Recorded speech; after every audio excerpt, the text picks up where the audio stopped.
Ce que tu vois là a l'air d'être un simple spectacle de fin d'année d'une école primaire. Et pourtant, c'est la naissance des futurs superstars du Japon et d'un des groupes les plus prometteurs de l'archipel. Alors laisse-moi te raconter leur histoire qui est super passionnante, je te le promets.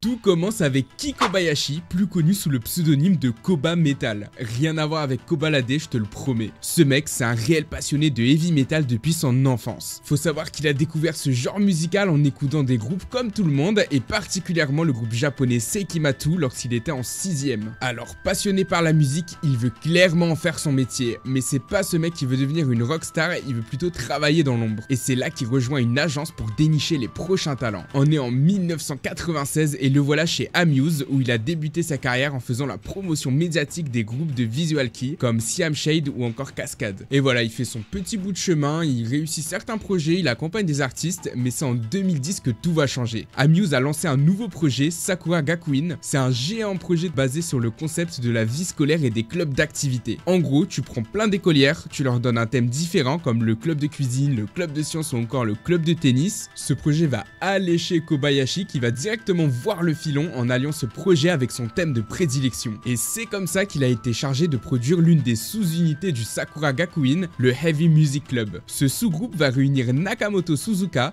Mizuno Yui et Kikuchi Moa, des petites gamines qui ont été trouvées sur le tas. Et le producteur va voir un potentiel immense avec ces trois gamines. Koba, il veut pas seulement être à l'origine d'un groupe de petites starlettes, il voit les choses en grand. Son but, c'est de viser l'international. Et donc, comment tu fais quand tu aimes le métal et on te donne seulement des petites voix kawaii ? Et ben tu mixes les deux. Amuse a donc fait appel à des musiciens qui bossent chez eux pour composer du heavy metal et faire chanter et danser les idoles dessus en leur faisant porter des tenues à mi-chemin entre tradition et visual rock. Et boum, en février 2011, Amuse annonce que les membres du Heavy Music Club se produisent désormais sous un nouveau nom et c'est là que naît Baby Metal. Le nom Baby Metal lui-même est un jeu de mots, à la fois une référence à leur jeune âge et à une façon de suggérer un nouveau métal. C'est comme la naissance d'un nouveau style. Leur toute première chanson Doki Doki Morning lance leur carrière en 2011, offrant une énergie explosive et une chorégraphie parfaitement synchronisée.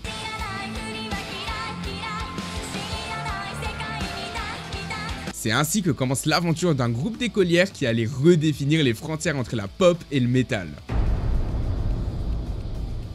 Elles vont être les pionnières de ce genre qu'on va appeler le kawaii metal. Alors oui, je l'admets également, ce nom sonne carrément comme une parodie. Mais le kawaii metal, qui veut littéralement dire métal mignon, c'est un genre qui va s'imposer de façon sérieuse comme une combinaison audacieuse entre des instrumentales métal et littéralement des voix d'animé. Je peux pas le décrire autrement que ça. Dans les premiers jours de Baby Metal, les membres elles-mêmes ne connaissaient rien du tout au métal. On leur disait juste toutes les instructions, comment chanter et comment danser sur ces instrus qu'elles n'avaient jamais entendus auparavant. Comme l'ont raconté Suzuka et Moa, elles ont appris à headbanger et à apprécier ce style musical en travaillant dur sur des chorégraphies qu'elle trouvait trop compliquées au départ. Suzuka a même raconté qu'à force de headbanger, elle avait des douleurs en fin de répétition et ça pouvait durer des jours et des jours. Mais le kawaii metal, c'est plus qu'une simple fusion musicale. C'est aussi toute une expérience visuelle et culturelle très prononcée avec des costumes inspirés d'écoles japonaises, des théâtralisations dramatiques et un univers conceptuel riche. Il y a par exemple tout un délire que j'avais pas trop compris avec le Fox God, littéralement le dieu renard qui est une sorte de divinité qui a choisi 3 jeunes filles pour être les sauveuses du heavy metal. Bon, je le cache pas, je me suis pas vraiment informé dessus, mais il y a des tonnes et des tonnes de subreddits et de forums qui en parlent. Baby Metal, c'est aussi tout un lore et une histoire qui se développe au fil des albums.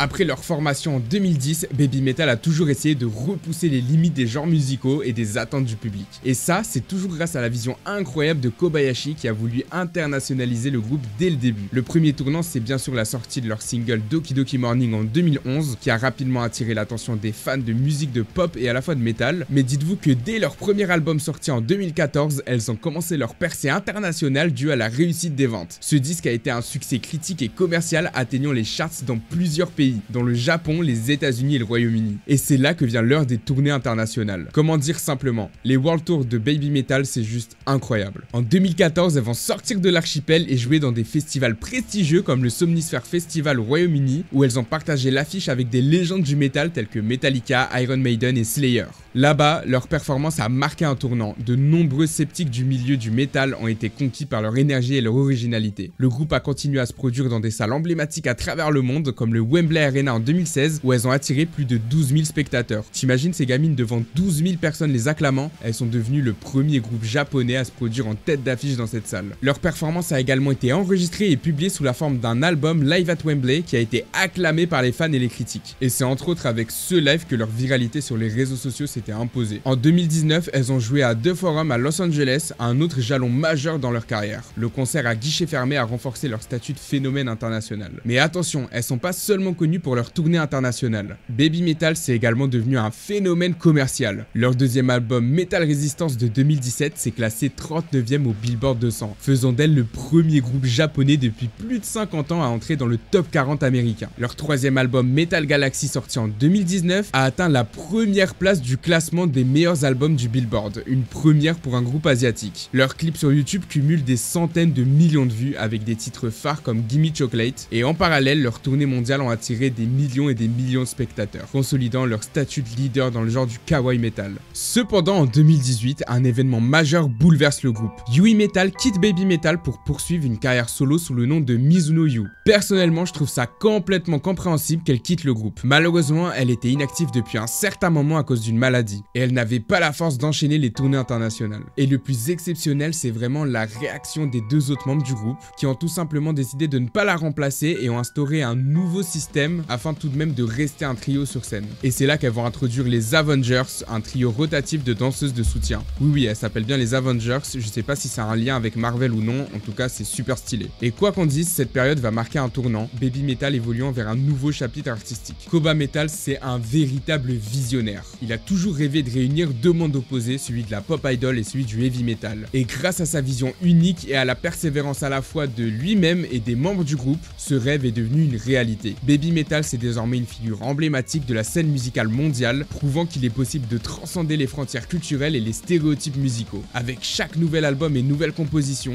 Baby Metal continue d'étendre ses horizons musicaux, collaborant avec des groupes prestigieux tels que Dragon Force ou encore Motionless in White et explorant des thèmes plus matures, tout en gardant leur dose de fun avec d'autres collaborations comme celle avec Electric Callboy qui a énormément cartonné. Mais leur plus grosse réussite pour ma part, c'est leur featuring avec Bring Me The Horizon. Le morceau Kingslayer convient parfaitement à la fois à l'univers de Baby Metal mais aussi à la vision d'Oliver Sykes d'explorer de nouveaux styles avec son groupe Bring Me The Horizon. Il n'y a qu'à analyser, que ça soit au niveau du refrain catchy avec Baby Metal ou encore le break puissant d'Oli rythmé par l'efficacité des riffs de l'Himalaya, c'est juste un banger. Et ça témoigne que Baby Metal peut se marier avec tous les genres musicaux liés au metal, au rock et à la pop, et tout en gardant leur authenticité. Quand tu lances un son de Baby Metal, tu sais que t'écoutes du Baby Metal, quel que soit le featuring, quelle que soit leur collaboration.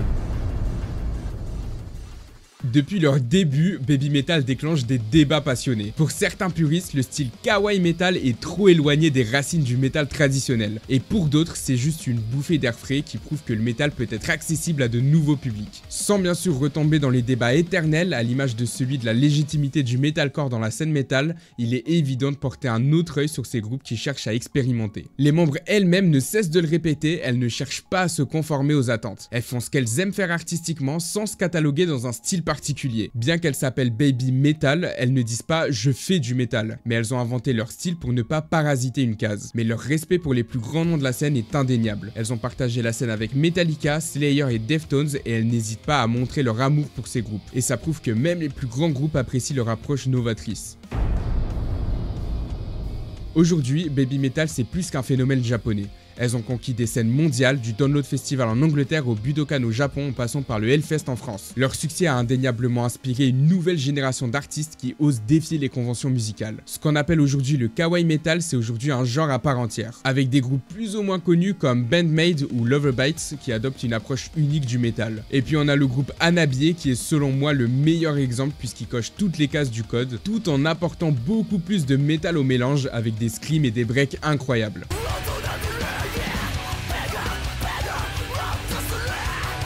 En conclusion, Baby Metal a réussi l'impossible, réunir des mondes apparemment incompatibles et créer une expérience musicale et culturelle unique en instaurant leur style. Si t'as aimé la vidéo, je t'invite à mettre un petit commentaire en soutien, ça me ferait énormément plaisir et ça contribue à aider les petits créateurs comme moi qui se lancent dans leur passion. Et puis on se retrouve pour de prochaines vidéos sur la musique où je vous ferai découvrir de nouveaux groupes.